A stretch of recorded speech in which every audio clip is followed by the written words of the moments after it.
Insecure as me. Just relax, baby.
Hello, hello, hello. How's everybody doing? Let me give it a little something to get started here. There you go.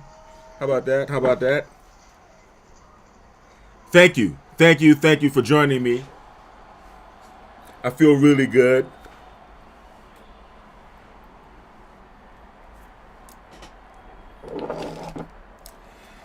It is the eve of my birthday, and I just wanted to shout. I don't know. I just wanted to shout out, give everybody a shout out, say how you doing, say good evening, and kind of close out uh, this evening of mine. I'm in the middle of cleaning up, as you can tell, in the middle of laundry actually, and just kind of getting it together. I'm getting prepared for a trip. I'm going to be heading out to Reno, and after Reno, I'm probably going to be. I might be a couple of weeks in Nevada actually. After a couple of weeks in Nevada, I think I'm going to do a week in Arizona, and then in Hawaii. I paused because an earthquake just happened. You can see my cat over here. Let's see, desk left. Nope, I can't do desk left. But yeah, there's look. He's looking out the window. He's looking over the balcony to see what the hell is causing the ground to shake. But yeah, you may find a little seismic activity here in Southern California if you check the internet. I don't know. Maybe I'll take a look on Google and see if there's seismic activity. How's everybody doing? I hope everybody's having a wonderful day. Get a little bit of scratching going on. Uh, what? Well, it's always good. It's always good. Biometrics. I want to say a shout out to Mika and Nicole and Lindsay, the ladies of Biometrics, and Rudy and Tony and Mike and Carl and the fellas as well. I really appreciate all of you. I can't do any of this without you. Um, what else? What else? What else? I wanted to talk about besides the whole kerfuffle. Oh yeah. That knucklehead with the Black American Party. I don't know, man. I think the guy is a bit of a grifter. But now we see some genuine, supposedly genuine Black American Party, or at least, I mean, Black Panther. At least they're wearing logos. They don't show their faces, and they seem to be barking at 7-Eleven owners and whatnot, and talking about the community this and the community that. I guess George Soros is throwing his money around, and he's trying to see if it'll stick on some authentic black people, because there seems to be a concerted effort to get the Black American community involved in this anti-black struggle. And personally, I advise against it. Put yourself in harm's way. We are American citizens, and ICE is really not our issue. Actually, ICE is trying to serve us. To turn this into some type of whatever thing, where we're just going to be rebel without a cause, or just anti the system just to be anti the system. Well, I don't know. I think there are better ways to spend our time, better ways to spend your time as an American. Oh yeah, well, here it is, January. It's the 20th of January. Tomorrow's my birthday. That's right. I'm going to be 41 for the 20th time. I think that deserves a little funny, huh? Yeah. And I'm enjoying life. I'm enjoying life in every aspect of life. I try to get my children to understand how to live life with gusto. Okay, speaking of my kids, shout out to Ivan. Ivan is now 40 years old. Can you believe that? Yo tengo un hijo con canas. I've got a son with gray hairs. And my daughter, Katie, hope you're doing well. And my son, Kai Kai. Kai Kai, I'm especially concerned about Kai Kai. But we're gonna be okay. Things are gonna be okay. You know what I mean? Just yeah. Whenever you need, go to the freezer, son. because there's ice, ice, baby. Doom, doom, doom, doom, doom, doom. Doom, doom, doom, doom, doom, doom. Well, I ain't gonna say no more about that. Let's see.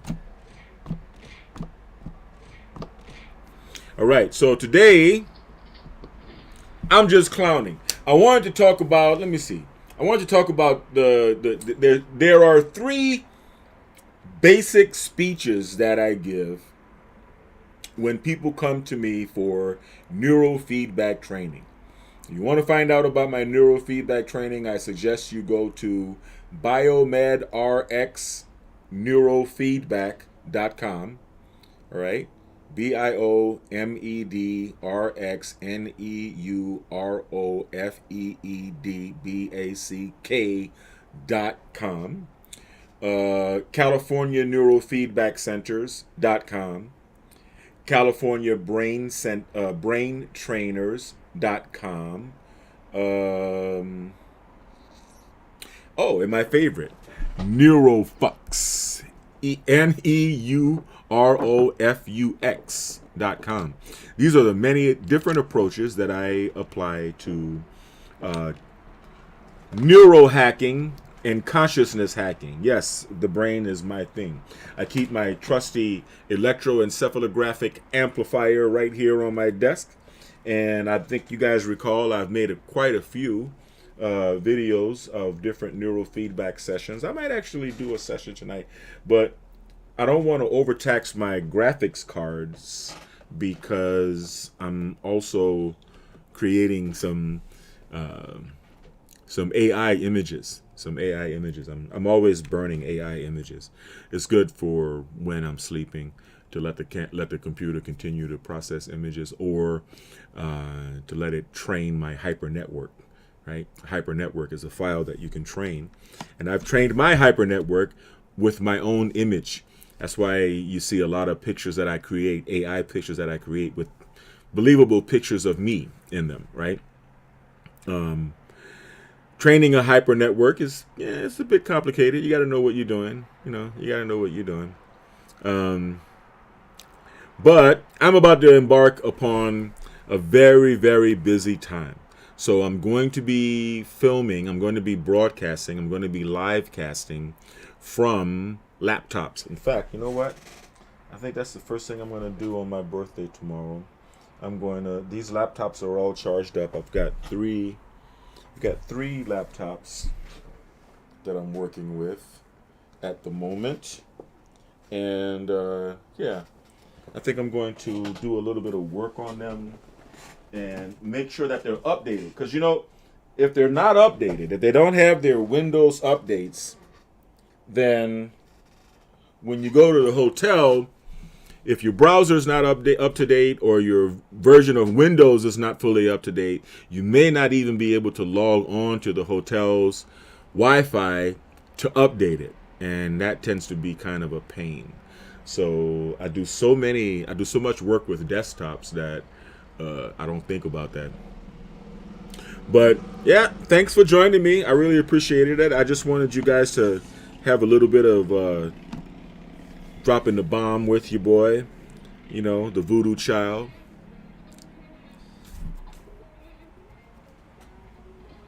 I hope people understand, the gist of me using that. I use that also as my ringtone on my phone, because I am the voodoo child. That's right. I'm from New Orleans. Shout out to my family in New Orleans. Shout out to all of you. I think Toya, my cousin Toya, I think my cousin Toya just had a birthday. And Taniko, I think Taniko's birthday is near mine as well. Either right before or right after, or something like that. Shout out to Nico. Me and Taniko go way back. We all go way back. We go back to our mamas, who are sisters. All right. Shout out Elbert. Shout out Leilani. Shout out everybody. Bobby. Shout out Walter Fred, Vina, Vinoka, everybody. My grandmother had 13 children, and they all had kids. That was my mom's generation, and then we have a lot of kids. And now, when I go to the Blessed Barnes family reunion, I don't know the names of more than half of the people there. And I think it's a wonderful thing. I think it's wonderful when you have a big family. A big family is a blessing. Shout out to the Barnes family in New Orleans. Don DeMarco. And the Lockett family. You know what I mean? Right there. Everybody knows what time it is. I sent a message to my brother, Sean. Shout out to my brother, Sean. Sean, how you doing, man? We're going to break a little glass in your honor. Actually, let's do a little funky funk.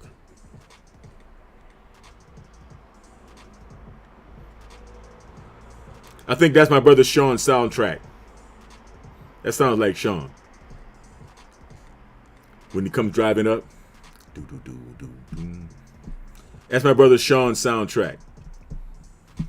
When he steps out of the car, you know. Shout out to my brother Sean. Sean Maurice Lockett. Anyway. I hope you guys are having a wonderful time out there in New Orleans. Congratulations to Mayor Moreno of New Orleans. And thank you for doing what you're doing for the city. Thank you for getting it on and on and on. I appreciate it. You're getting off to a running start. I can see that from out here in LA. And I really appreciate it. Te complemento a todos mis amigos mexicanos aquí en Los Angeles. So let's see. Am I really going to go over this? Yeah, let's go over this. Let's go over this. Now, as you know, people come to me when they have neurological dysfunction. And, you know, it doesn't mean you're crazy. It just means, you know, the brain is a part of the body like everything else. And sometimes, you know, the brain suffers from certain conditions. And mainly, those conditions are related to neocortical dysregulation. When the neocortex is dysregulated, that means that you have like little kinks in the neocortex. The neocortex, of course, is the pink, wrinkly form of the brain. I mean, part of the brain with that. What you see on the outside when you look at pictures of the brain on the outside. Let me see what I can get for you guys.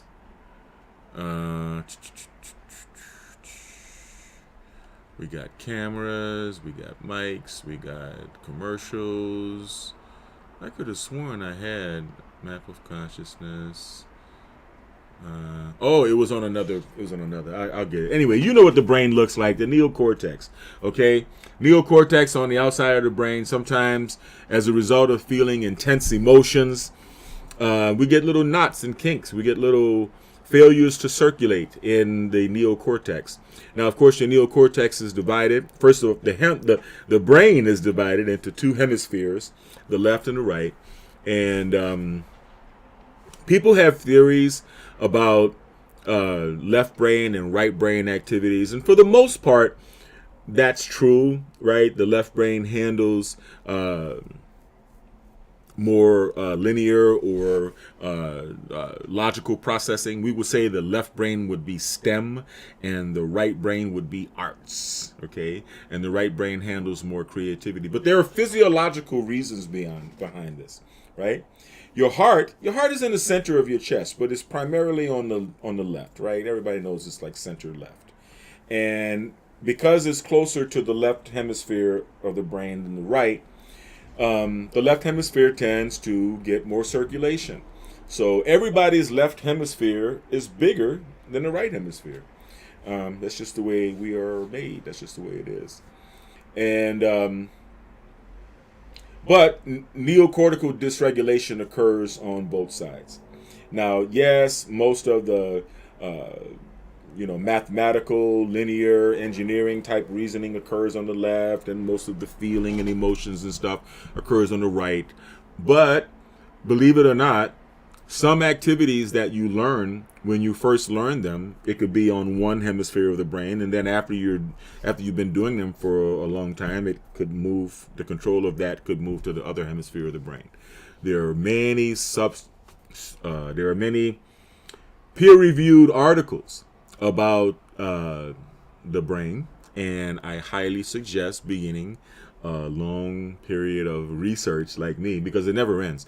I'm right down the street from Claremont College, and Claremont College, two of the universities on the Claremont College campus have neuroscience degree programs. So I think it might be a good idea, down the line somewhere, to go down there and do some graduate study at Claremont. I'm always in Claremont partying anyway, so I might as well go during the day and go to school. But what was I saying? Oh, now, we also have, now, the left and right hemisphere. We understand about the hemispheres. We also have the lobes, right? You have the frontal lobe, right? You have the motor cortex, which is like where the headphone band goes. And right behind it is the somatosensory band. Right behind that is the parietal lobe, which is where is one of the places where people who are not combat veterans accumulate dysregulation as a result of intense emotion and stress and so forth. And we also have the templar lobes. The templar lobe, people consider this part of the head the temple, but the templar lobe actually goes all the way to the back of the head. And it is very, of course, it's obviously close to the ear. It is very associated with the ear. So the templar lobe also tends to collect dysregulation, accumulate dysregulation, or aggregate. I think that might be the best term. Dysregulation, because a lot of the emotional trauma that we experience, or emotional memories that we experience, are closely related to sound, right? I mean, we all have a natural cringe when we hear a baby crying. Many of us have an emotional response to hearing sirens. We all have an emotional response to hearing a car crash. There are just certain things that trigger emotions, either because they bring back memories of things that have happened to us in the past, or most of the time it's because of that, because they bring back memories of things that were screwed up that happened to us in the past. And behind the parietal lobe, or I guess we could say beneath the parietal lobe, is the occipital lobe. The occipital lobe, it has a lot to do with sight. That's why it's called the occipital lobe, right? And the right eye is wired to the left hemisphere of the brain. The left eye is wired to the right hemisphere of the brain. The left hemisphere of the brain controls the right side of the body. The right hemisphere of the brain controls the left side of the body. Most of us aggregate dysregulation in the parietal lobe and in the temporal lobe, and various parts of the brain. I mean, if you have a stressful life, if you're suffering from anxiety, stress, and depression, right? The three horsemen, or the unholy trinity: anxiety, stress, and depression. What most people suffer when they're suffering neocortical dysregulation. It is going to be primarily you can pretty much guarantee it's going to be in the parietal lobe, and it's going to also be in the frontal lobe. And but train all of the lobes.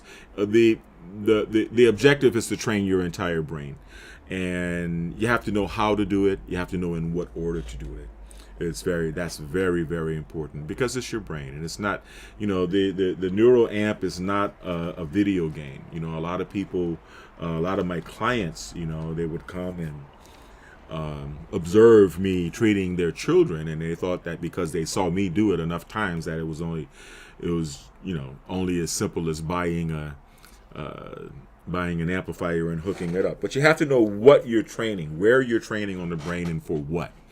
So, someone comes in, for example, off the street. Oh, I forgot to mention, shout out to my military people, my brothers and sisters in arms in the United States military.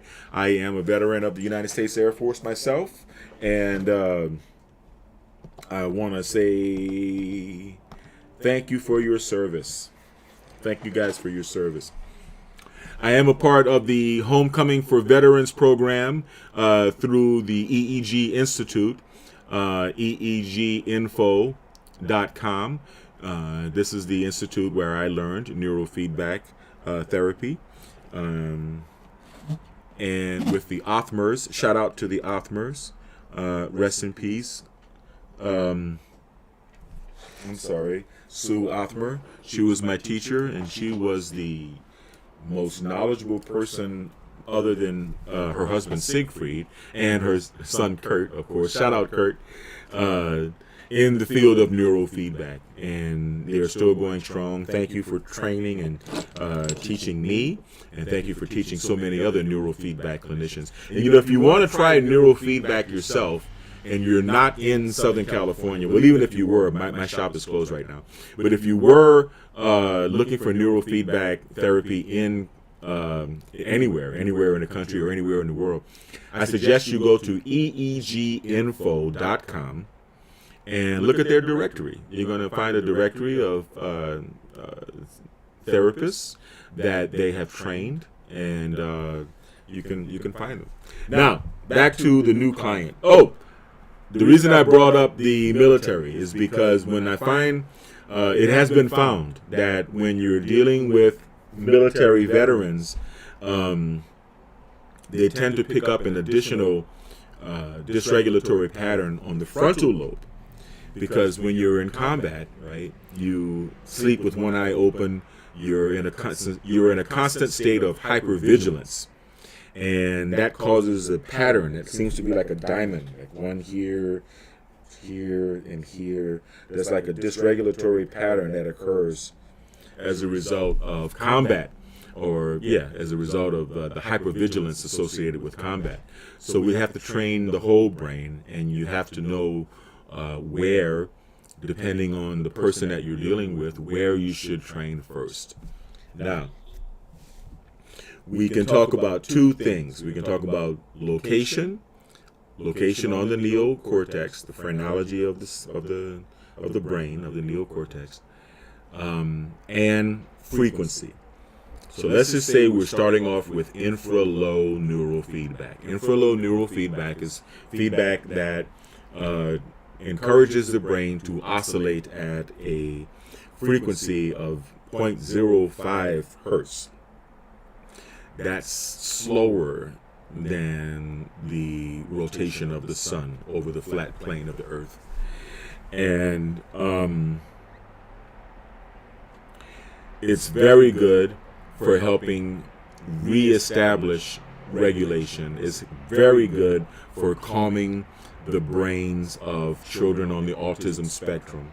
But you have to know where to do it and at what frequency. You have to know what you're doing and where you're training and for what reason. So the first thing you want to do, if a person is generally suffering from anxiety, stress, and or depression, is to calm that right hemisphere down. So you want to do some asymmetrical, one single channel training. I like to start with T4, P4, T4, then temporal lobe, area number 4, and P4, the parietal lobe, area number 4. And that's a good place to start. And then alternate the first few sessions with T3, T4, which is right above the ears, right to the back of the ears. Okay? The purpose of T4, P4 is that it calms down the right hemisphere. The right hemisphere should be optimally operating at a little bit lower frequency than the left hemisphere. It has a different purpose. And when you have a lot of neocortical dysregulation, you may be stuck with a primary operating frequency that is above alpha. That's like beta or high beta. And that's kind of stressful. I mean, it's good to be in the beta zone of 20 hertz, high beta, 25 hertz or so. If you're, listening to a speech or studying or taking a test or working or giving a speech or anything like that. But after a while, it can be stressful. You know how you leave work at the end of the day and your mind has just been operating at such a high, intense level, and then you get in the car, and then the intensity goes way up. Driving a car is very stressful. There's nothing written that says that the human being was designed to drive an automobile. And when you think about it, you're thinking linearly, you're thinking spatially, you're thinking still and motion. You're thinking with stillness and in motion. It's quite a complex combination of skill sets that is required to drive a car. We don't realize that because driving a car has become so much of a part of our culture that we don't realize it. But the act of driving yourself home is a little bit more stressful than the level of stress that you experience 8 hours on the job. That's just the way it is. And then you get home, and it's like, well, I just want to relax. I just want to be calm. I just want to, be curious. I want to read a book. I want to make love. I want to, laugh and joke and be myself. But if your neocortex is severely dysregulated, it's going to be hard for you to reach that alpha state. Okay, Biometric CBD, it'll help you get there. Regular old weed will help you get there. Wine will help you get there. Beer will help you get there temporarily till you burn out. And but not all drugs and not all alcohol, but they will get you that alpha state that you're looking for. It's a shortcut. No judgment. That's called self-medication, right? It's called self-medicating, and people self-medicate. We're human. People self-medicate. I don't judge because I run a head shop, so I don't judge. All right, but I mean, of course, there are downfalls to self-medication. Addiction being one. Drinking alcohol and doing drugs actually causes dysregulation, but then so does coffee and a lot of other things. You're going to learn these things as time goes on. But the reason you want to go back and forth between T4, P4 in the beginning stages with infra-low frequency neurofeedback and T3, T4 is because with T3, T4, you're crossing all three cortices of the brain, including the subcortex and the brain stem. Now, if you have been suffering anxiety, stress, depression, or just anxiety by itself for a long time, then that means that the brain stem, your brain stem is also experiencing a lot of tension. It's not just at the neocortex level. It's not just on the outside of the brain. So T3 to T4 evens out. It's basically a one-channel effect to kind of connect the left and right hemispheres again, but connect them at an infra-low frequency. So I just gave you guys a secret to my beginning training module. Now, what people don't training protocol. Now, what people don't realize is that neurofeedback is a bit like yoga or a bit like working out in that I sell my sessions in blocks of 20, but yeah, you're going to feel a lot better after 30 or 40 or 60. And I can't tell you that you won't, because it's like yoga. Right? You can go through a course. I remember years ago I was on the television show Exhale. Steve Ross is a yoga guy. His television show Exhale. And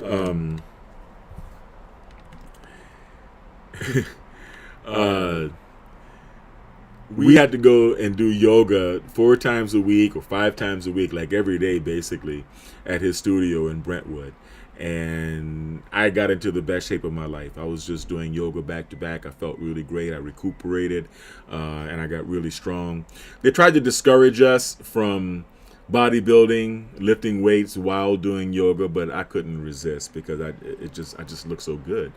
But yoga is the kind of thing, man. It's like water. I mean, the more you do, the better you are, the better you feel, and the more you do, the more you're going to want to do. Well, that's the same thing with neurofeedback.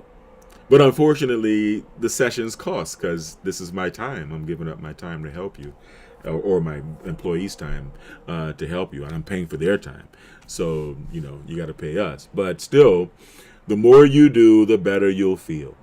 So let's just say you get through your first block of 20 sessions, and you're going T4, P4, T3, T4, and you're really, really calming the brain down using infralow. Then you might want to shift gears to two-channel infralow. As you can see, there are two channels on the amplifier here, right? Channel 1, channel 2, and ground in the middle. And you can train the hemispheres of the brain simultaneously. Two-channel neural feedback is obviously more powerful, more effective on the brain than single-channel neural feedback. And then we can start calming down the whole brain. We can go front to back. We can train the somatosensory band. If you're an athlete, the motor cortex. If you're an athlete, if you want to, get on the court or go do your thing. I train my own motor cortex because I'm a runner. As you can see, there's my medal from the last LA marathon, and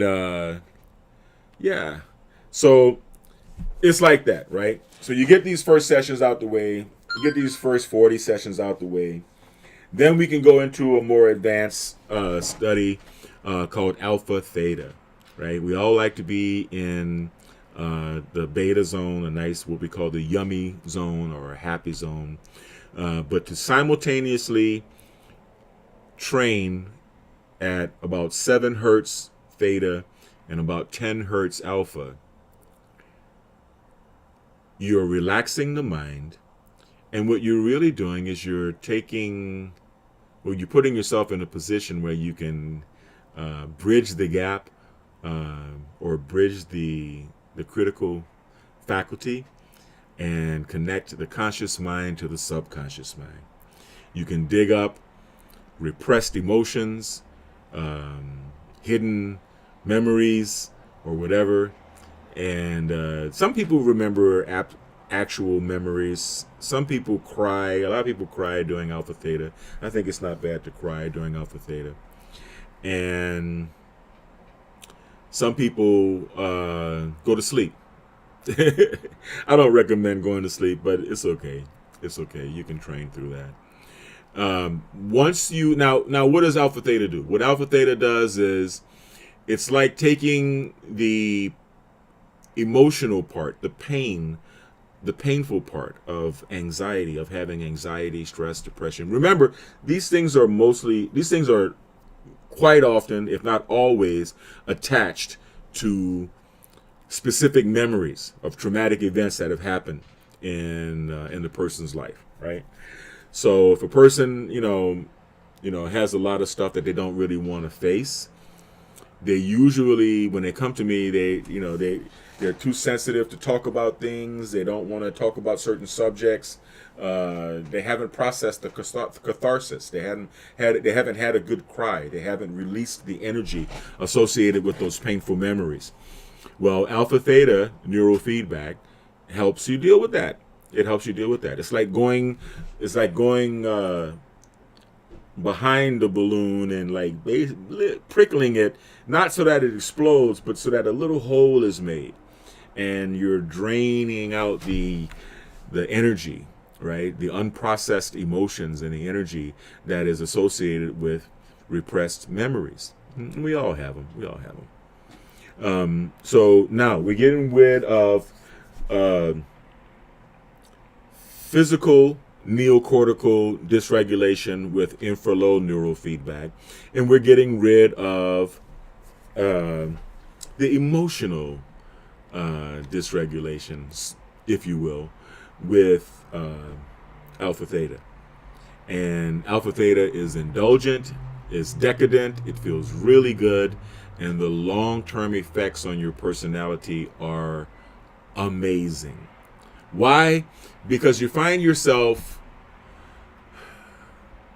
able to discuss topics that may have previously caused you too much emotional discomfort to talk about before, right?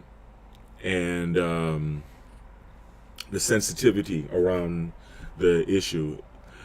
Well, because you have unprocessed emotions. But after going through your 20, 30, 40 sessions of alpha theta neurofeedback, then you'll find that you can talk about those subjects, and you can talk about all subjects without that emotional trigger happening inside, without that pain.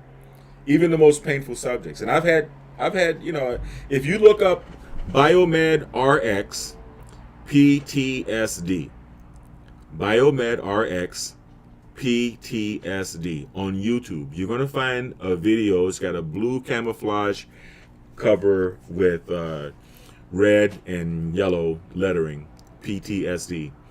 It's a very good video. I highly recommend that you check it out. It shows the work that I did. One of the veterans that I helped on the Homecoming for Veterans program, and he gave his testimonials before and after several sessions, and you'll see that they find that when they get through the alpha theta, that they can talk about the combat experiences that they buried, the memories that they buried can start coming back, but they don't hurt as much. They don't hurt at all, because you're silently taking the theta and alpha. Whenever you do alpha theta crisscross, when you look at the charts, you see the alpha line and theta line crisscrossing each other. That is really good work. That's processing. That's purging a lot of negative emotions, or emotions attached to memories. And then you can talk about those memories without feeling the emotions. So that's the gist of going through the phase of alpha theta. And then after that, we can go into what we call peak performance neurofeedback training. Now, we want to try to get you as close to clear, and shout out to my Scientology friends. I know Scientology people that have visited me at the Biometrics Health Center, and I don't want to step on any toes, but within Scientology, and shout out to Scientology and Dianetics, in their their feedback guided talk therapy, which is called Dianetics, right? They're taking a similar approach, except they call I think they call them engrams. I think they call the negative memories that affect your behavior as engrams. But either way, I don't know. I guess talk therapy with the assistance of an E-meter, which is basically measuring galvanic skin response, right? Your skin gets a little bit moist when you remember something that was painful. Not when you're feeling pain. When you're feeling pain, your skin can be dry as a chip. But when you're remembering pain, you're going to feel a little moisture. Strangely, right? When you sweat, like when I tore my bicep, right? I tore this bicep on Thanksgiving Day, and I can't remember what day it was, but you can see this gap right here. Installing a flat screen TV. Maybe it's the one that I'm looking at right now. Anyway, that hurt. It hurt so bad that I sweated. That was one of the most painful things I'd ever experienced. And when you sweat through actual pain, live pain that you're feeling at that time, then that means that the next thing you're about to do is pass out. That's how much it fucking, excuse my language, that's how much it hurt. But the memory of pain, the sheer memory of pain, does bring a little bit of moisture to the skin. And measuring that moisture is part of what is happening with the Dianetics E-meter, the machine that they use to do Dianetics talk therapy. We don't do that. We don't talk. We don't get into I try not to do any talk therapy. I'm not a trained counselor, but I have an easy to talk to personality, I guess. And when you're going through the work of helping someone get rid of the dysregulation in their own neocortex and to reach a state of wholeness, it's kind of hard for them not to share. And like I said, when you're going through alpha theta neural feedback, then it makes it easier to share because you can start coming in and, they come in and say, yeah, Devin, I was thinking about this and thinking about that. And I remember I used to shed a tear whenever I remembered, my dog dying or my mom or whatever. And now I don't. Now I can talk about it. I'm free. It's like I've processed the 4 stages of grief energetically without having to go through talking and sharing your stuff with a stranger and blah, blah, blah, blah, blah, and digging up shit and going home and arguing with your mama and all this other kind of stuff. You can do it electronically. Let's put it that way. You can do it electronically. And I really feel glad and I feel proud to have helped a lot of people with a lot of emotional pain. Now, back to synchrony, or the forward to synchrony. Let's just say we get to the point where you are no longer affected by anxiety, stress, and depression, and you are healed. You are a healthy person. Now, of course, you can stop your training at that time, right? But if you go forward, you can get into synchrony neurofeedback, where basically you're simply synchronizing the left and right hemispheres of the brain with each other to work together. Most of the time that doesn't happen. Most of our brains don't work like that. But when you do train your brain for a whole brain approach, it improves your focus, your concentration, your ability to operate at any frequency. So you wake up better, you operate better when you're awake. When it's time to get focused and sharp, you get focused and sharp. If you smoke a joint, you master your high. Seriously, it does actually work that way. Wow, I mean, you can study, you can read, you can drive for a long time without feeling the same sense of fatigue. Your focus, your stamina, your mental clarity. Man, you feel like you can take on the world. Yep. And it works, man. It works. Now, when you're dealing with synchrony, once again, when you're dealing with all neurofeedback, there are many conversations to be had about physically where you train on the neocortex, and there are even more conversations about what frequency you train at, because everyone's trying to accomplish different things.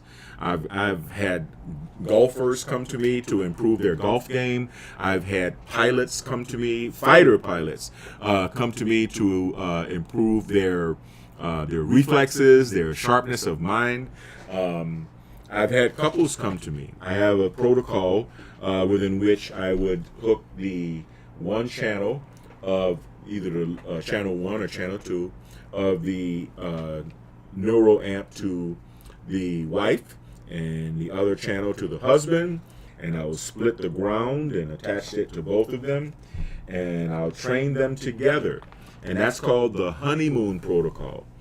And you would not believe how amazing that experience is for couples. It's a great date night idea to come in and sit down and watch a movie together, and while you're watching the movie together, you're actually training your brains to be at the same vibe. And I've had customers leave my shop finishing each other's sentences. So I feel very glad to have been able to enhance the quality of these relationships. But you can do many things, man. I mean, you can stay at your yummy zone. You can, train yourself at 10 hertz, 12 hertz, which is really good. And the more you do it, then the more you're able to train. I find in my man Dave Seaver at Mind Alive, shout out Dave Seaver up in Canada, has also found that if you train, and Siegfried Othmer, shout out to Siegfried and Kurt, that if you train a certain frequency, then the frequencies below there are easy to master. So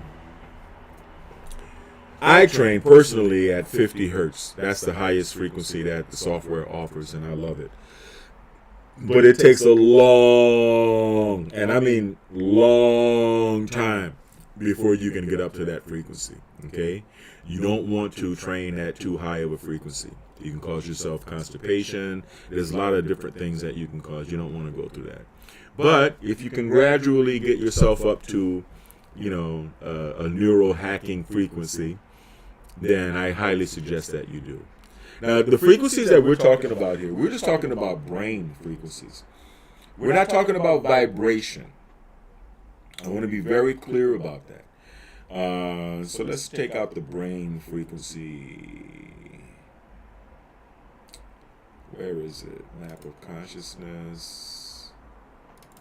No, that's a map of consciousness. Where is my brain?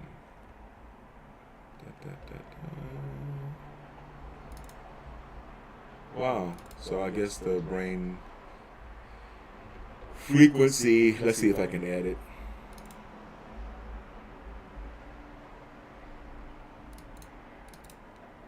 Let's see if I can add this image.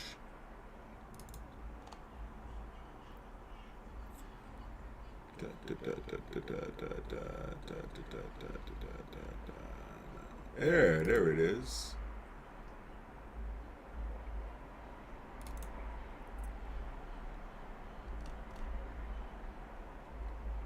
Oh, well. That wasn't what I was looking for. But anyway, you guys have seen that chart many times. You understand that 0 to 5 hertz is delta. That's when you're sleeping. That's the frequency bandwidth that's primary in your neocortex when you are asleep. You don't want to do that.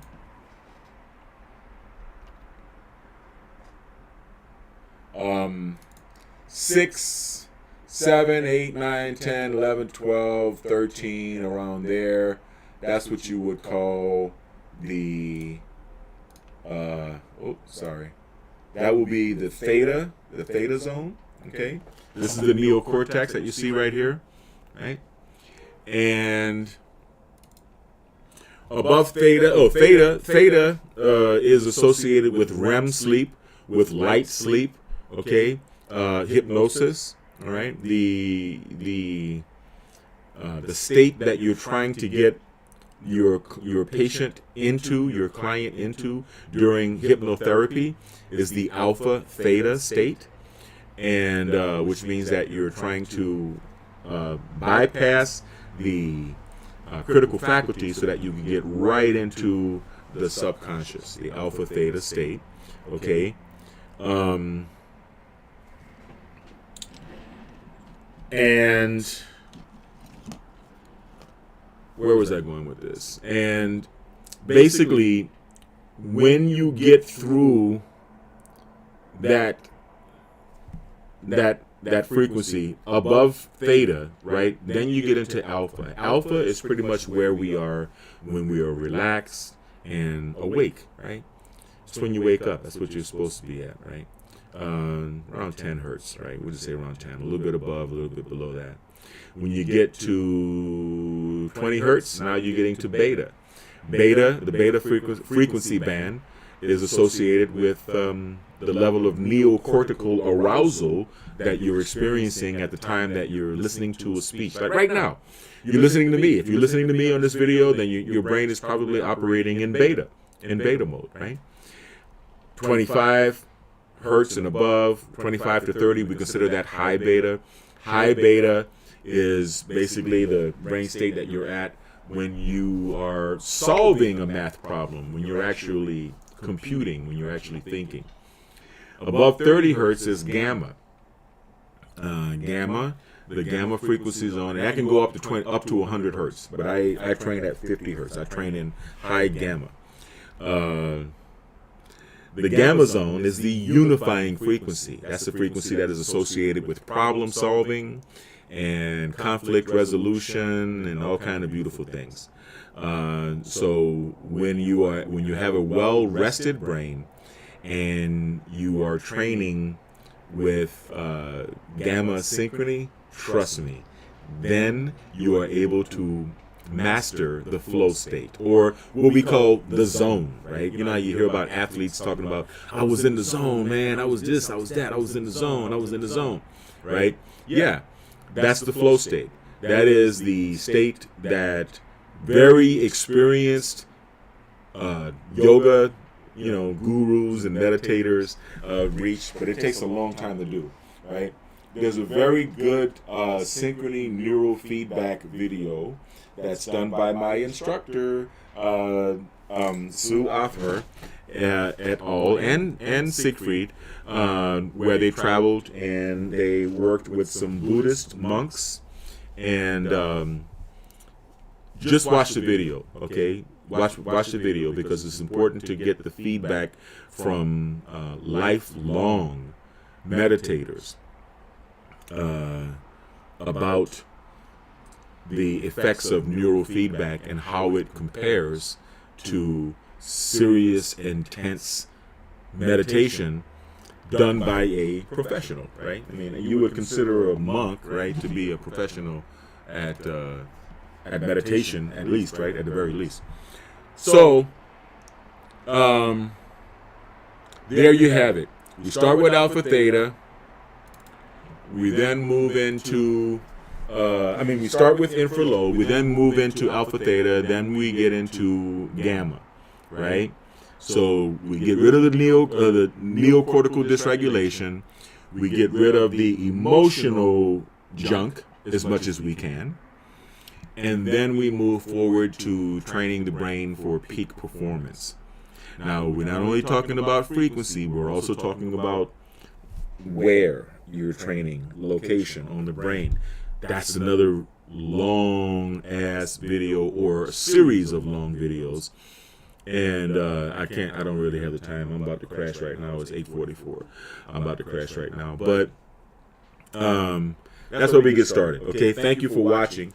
Now, I'm going to show you these charts just a little bit, because the charts, we're going to get into the charts tomorrow on my birthday. We're going to get into the charts.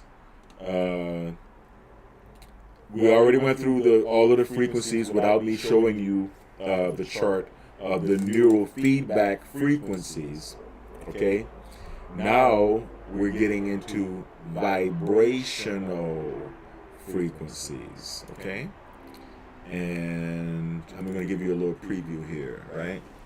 So this is what we're going to look at tomorrow, right? This is not the frequency that we're talking about when we're talking about neurofeedback. That's not what we're talking about. This is not that, okay? There we go. This is not that. This is your vibration. Where are you? Where are you at? Where are you? What is your vibration as a human being? And you know what? That brings me to another subject. One of the challenges of dealing with the brain and the issues of the brain is that when a person goes beyond a certain threshold, their dysregulation causes serious changes in their personality and in their character as well. But when my clients come in off the street, I don't know them, so I don't know what kind of character they're dealing with to begin with, right? I don't know their parents. I don't know what type of character they were raised to have in their home, in their family, in their culture. However, when you go to 12-step meetings, Alcoholics Anonymous or Drug Addicts Anonymous or Sex Addicts Anonymous, not that I would know about any of those, but when you go to the 12-step programs, people are bringing their crap out, right? They're bringing their crap out to the surface. And you kind of grab on to the vibration that everybody else is at. You may not share when you first go to your first 12-step meeting. But eventually, on a vibrational level, the vibration of where everybody who is suffering from addiction and trying to get out of it sinks into you by hearing everyone else share. And then eventually you want to share. And it's a wonderful thing. And then you share.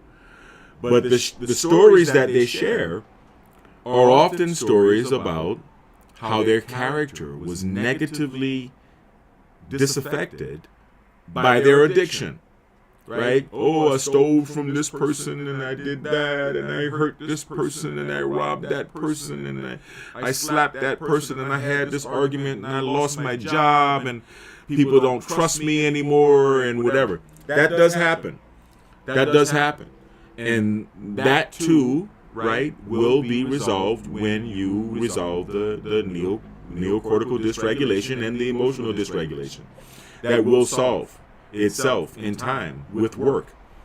But in the meantime, Devin, as the practitioner, I am still dealing with someone who is in a miserable state, and they don't know that I know that they're in a miserable state because they don't know that I know because they don't have an understanding or appreciation for the experience that I have, the knowledge, the training, the education, and the experience that I have, and how I know my way around the human brain, right? And so they think they can gaslight me, they think they can lie to me, they think they can play games, or they think that they think that I am at their level emotionally, and I'm not. I don't lord my own level of having my shit together over my clients. I just don't do that. I just don't do that, right? I mean, I think it should be self-evident by dealing with me, but sometimes it can be challenging, man. Even with veterans, man. Even with veterans, sometimes it can be challenging because when the person is severely dysregulated, they could have a short temper. They could be a klepto. I mean, there's a lot of things you don't know. It's the brain, man. It's the brain. It's the brain. And so, working through it, I don't mind doing that. It does take time, right? You have to do your sessions in close interval. You have to do a lot of sessions. You got to do your sessions in bulk boxes of 20. But the point I'm trying to make is that the character of the client could be disappointing in the process. I'll just put it that way. That's a until they get better. And being a healed person, you want once you become healed, then you have patience, right? You start to become more of a compassionate and patient person. So you can see your clients with love and understand. Hey, I was where you are. Just stick with it. Right? I can't train it all the way in one day, but if you keep coming, you are going to notice the change. That's why we sell the training in blocks of 20, and that's why the training is the money that you pay is non-refundable. All right, so if you are still in a very, very low frequency, we're talking about life frequency, not brain frequency. We don't get to this chart.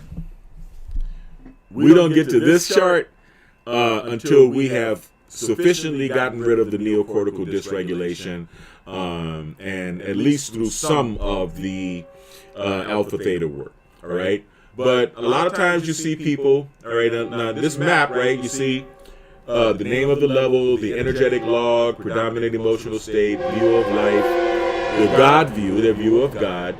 And the process. I love living by the train. It makes this neighborhood so lively. We're not going to go over this because this is going to take a long time for me to go over. But I just wanted to give you a preview so that you understand that once we get you past the neocortical dysregulation or like in Scientology, once you are a clear, I don't know if those are, I don't know if that's a direct translation from one to the other. So I don't want to do any copyright shit with the Scientologists. But anyway, when a person is here in the survival paradigm below that red line right there, right? Man, it's kind of hard to deal with them, man, because that's when you have the dark triads. That's when you have narcissistic, Machiavellian psychopaths. And you know, look at the names of the levels: pride, anger, desire, fear, grief, apathy, guilt, shame, right? And you feel a lot of that. And I've known people that have been there, and I try to let them know that there are higher planes and we can climb up, and it will be fun getting there. It is possible. It will be fun getting there, but it's going to take work, okay? Anyway, I don't want to keep going. You can see, I'm sure you can freeze the video, all right? You can freeze the video. You can check it out. You can look for the map of consciousness on the web. And I've got another one which is just like it, which illustrates the different vibrations in a very beautiful way. I really like this one, right? You see? Same thing, right?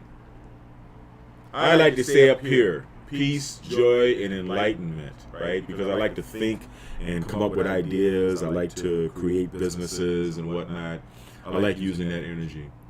And enlightenment, peace, joy, love, reason, acceptance, and willingness. I would say above acceptance, reason, love, joy, peace, enlightenment. And there are ways to get there. There are ways to get there. That's all I wanted to say. So I guess I just wrapped up the first one and a half speeches, the first 1.5 talks that I have with my clients when they come to me for neurofeedback, right? The first 1.5 speeches. Tomorrow I'll do the other half. Tomorrow I'll do the other half in the morning while I'm doing neurofeedback. Yeah, I'm going to get up and do a neurofeedback session on myself. It's been a minute. And I don't want to do it right now because I'm already tired. I'm going to bed. But I want to thank you guys for watching me. The apps are growing. I appreciate it. I like to show you guys the commercials, but I'll show them to you on the way out when I'm shutting down. Yeah, not quite sure why I have that wave there. I'm gonna get that one, yeah, off of there. All right. So let's see. Maybe I can let you guys see at least the job site route video, one of them instead of all 4 of them, before we go. A word from our sponsor. Food trucks bring life to city streets and satisfy cravings wherever they go. But managing a food truck's route, staying connected with customers, and securing consistent parking can be a challenge. That's where JobSite Route comes in, the ultimate solution for food truck management. At JobSite Route, we've developed cutting-edge web and mobile apps that work together to optimize your food truck's journey. With the Food Truckers app, you get a GPS-enabled tool that maps out logical, efficient routes to construction job sites and recalculates as new locations are added or removed. But that's not all. The app empowers food trucks to receive pre-orders from both construction site patrons and regular street diners, process payments seamlessly, schedule estimated arrival times, and communicate directly with contractors, diners, and even other food trucks. For contractors, the JobSite Route app is a game changer. They can view the live GPS locations and route schedules of all food trucks, pre-order meals for their team, request specific arrival times to keep their crew well-fed and productive. With the web interface, contractors can easily manage their profiles, update payment information, and even organize catering events with food trucks. And for regular street diners, our civilian user platforms, StreetGrubber.com and CurbDiner.com, make food truck dining more convenient than ever. Users can Discover food trucks on their route. Pre-order meals for quick pickup. Rate and review their favorite trucks and connect with other foodies. The Food Truckers web interface makes business management simple. Update your profile, menu items, prices, and pictures, all in one place. We keep it affordable and transparent. Contractors, $100 per job site per month. Food trucks, $100 per month plus 10% of pre-order sales. Civilians, $100 per month for adding custom addresses to the route. With Job Site Route, everyone wins. Food trucks have continuous parking and steady sales. Contractors keep their teams fueled, and diners enjoy the best meals wherever they are. Join the revolution today. Visit us online and download the app to get started. All right, all right, all right.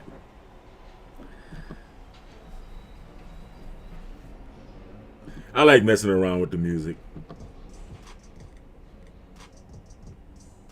Actually, you know what? Let's go to something funkier. So anyway, I'm getting ready for my birthday. I'm going to go get some rest. I want to thank all of you guys, especially the people who know me and love me enough. My cousin Vanoka, my boy Elton Hydell, what's up? My Follies, my people out in New Orleans that know me and they know my birthday is coming up and they hit me early for my birthday. I really, really appreciate that. I love you guys so much. And if I don't have time to thank everybody, please understand that I appreciate you telling me happy birthday. I love you. I love you with all my heart. I never ceased to give love freely because I believe that love and forgiveness should be given freely. And yeah, I mean, I just love you guys. You know, you guys bring a great sense of purpose to my life, you know? Yeah. And those are the things that we contemplate on our birthday, right? Having a good quality of life, self-efficacy, and self-worth, the combination of which is essential for self-esteem. So I love you guys. I'm going to bust another commercial because, you know, I have another app. It's called Labor Dia. So please hold on. I'm not going to let you guys go just yet. It's not 9 o'clock yet. Another word from our sponsors. In the dynamic world of construction, where timelines are tight and projects demand agility, having reliable and efficient labor at your disposal is critical. Enter Labor Dia, the ultimate app for streamlining your workforce needs. This innovative platform revolutionizes the way contractors connect with skilled day laborers, saving time, reducing hassle, and enhancing productivity on your construction sites. Labor Dia empowers contractors by putting the control in their hands. With just a few taps, you can post the location of your construction site along with the rate you're offering for day labor. Laborers in your area will immediately see your job posting, complete with GPS indicators for easy navigation. This means no more waiting for days to find reliable workers. Labor Dia ensures you're matched with laborers who are ready and eager to work, whether that's right now or at the crack of dawn tomorrow. What sets Labor Dia apart is its seamless integration of technology to simplify your operations. The app's payment system, featuring PayPal and Zelle, eliminates the need for cumbersome cash transactions. Pay your workers directly and securely through the app, saving time and ensuring transparency. Plus, with Labor Dia's mutual rating system, you can build a network of trusted laborers. Rate workers based on their punctuality, skills, and professionalism, and gain valuable insights from laborers who rate your job postings and site conditions. This feedback loop fosters accountability and trust on both sides, creating a stronger and more reliable workforce ecosystem. Safety and compliance are at the forefront of Labor Dia's design. By offering tools for verifying worker profiles and guidance on labor laws, the app helps you maintain legal and ethical standards on every project. Additionally, features like geofencing ensure precise location tracking, so you know your team is where they need to be, when they need to be there. Labor Dia doesn't just make your job easier, it helps you run your business smarter. Use the app to track payment history, analyze labor costs, and optimize your hiring strategy based on real-time demand insights. Whether you're managing a small renovation or overseeing a large-scale development, Labor Dia provides the flexibility to scale your workforce up or down with ease. In today's competitive construction industry, staying ahead means embracing tools that simplify and enhance your operations. Labor Dia is not just an app, it's a strategic partner that empowers you to focus on what you do best: building. Don't let labor shortages or inefficiencies slow you down. Join Labor Dia today and experience a smarter, faster, and more reliable way to manage your workforce. With Labor Dia, the future of construction staffing is in your hands. All right. Yes. So, yes, this is a very happy birthday for me. And here's Neon. He's very camera shy. You know, I never knew a cat would be camera shy. Or how would he even know what the camera's pointing at, right? But he doesn't like his face to be seen on camera. Whenever the camera comes back on, he like turns away. He's like, "Oh, I like you to pet me, but I don't want to be on camera. I'm shy." This is Neon Skireel. He was named by my son Kai, Neon, and then we gave him two names because he answers to Neon and he answers to Skireel, and he's the best orange tabby in the world, right, Neon? Look at his tail wagging. He loves sitting on top of my head. Neon. Have fun, Neon. So thank you guys for watching me. I was gonna do a neural feedback session, but I'm really not. I'm gonna play with Neon a little bit and maybe watch some more YouTube and go to sleep. As always, you know, I want you guys. Well, let's see what kind of music we want to play for this one here.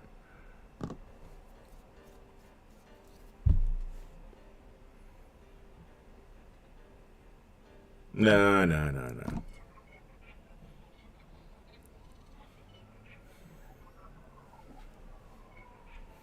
That's some ill, sick shit.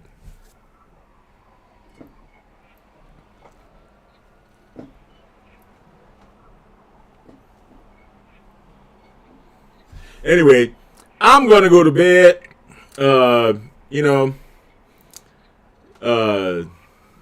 And enjoy the rest of my birthday eve. I want everybody to stay kind, because you know kind is not only the new sexy, kind is the only sexy. I want you to stay blessed, and I want you to stay healthy. And if you can't do that,